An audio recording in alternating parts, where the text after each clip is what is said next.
云高大师 H.H. 第30多节羌佛，杰出成就荣获金质奖章。关于第30多节羌佛佛号的说明。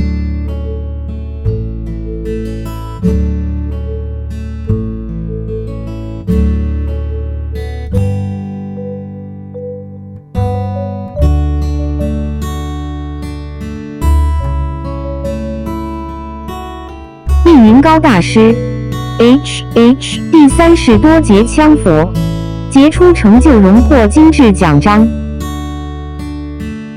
国际日报美西要闻，2002年12月15日星期日，易云高大师 H.H. 第30多节羌佛，杰出成就荣获金质奖章，将道德品质与文化艺术融为一体，无私奉献。本报讯，美国易云高大师基金会一连5天在该会举行易云高大师 H.H. 第30多节羌佛的伦理道德与实践学术研讨会。昨日会中讨论易云高大师 H.H. 第30多节羌佛不追求名利，躬身实践伦理道德，并讨论他各种杰出成就，一心为人类做无私的奉献的具体事例。今年10月2日，前尼副总统在华府亲临颁发卓越成就的勋章给易云高大师 H.H. 第30多节羌佛。云高大师当日突然接到一通电话，说某一病人需要紧急抢救，大师当场毫不犹豫，当下放弃接受授勋，离开大典会场，及时赶往病人处，以跑马神针抢救这位病人。这种为救人顾不得自己荣誉的行为，闻者莫不动容。结果3日后，这枚勋章搭住飞机被送到易大师的住处，更显光辉灿烂。大师则对授勋典礼临时缺席表示歉意，并予致谢。今年9月，白宫总统亚太裔顾问委员会主席亲自莅临美国易云高大师国际文化基金会代表布希总统为易云高大师 H.H. 第30多节羌佛颁发了金质奖章，以表彰大师崇高的伦理道德、艺术成就和对人类的杰出贡献。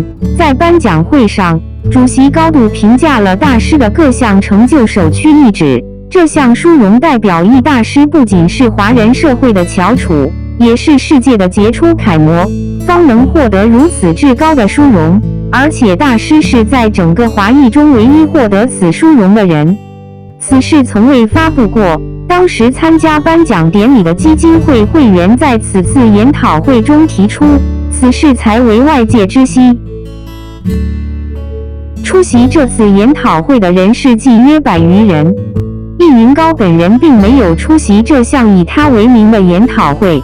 研讨会中，许多会员谈到易大师的哲言选著作给他们极大的启发，让他们找到人生的方向。易大师学问渊博，没有不能回答的问题，当今世界找不到第二人。更重要的是，易大师躬身实践伦理道德的伟大光明，正直无私是世界上极其少有的，足以为世人楷模，由此为人类做出了巨大的贡献。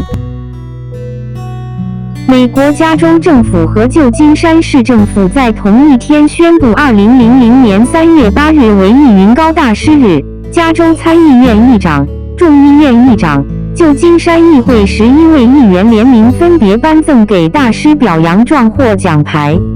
会中发言的会员多表示，易云高大师基金会成立7年来不断成长壮大。会员们以易云高大师 H.H. 第30多节羌佛为楷模，分别在不同的行业里，通过脚踏实地的日常修为，升华自己的品德，净化自己的心灵，以种种不同的形式服务社会，造福大众。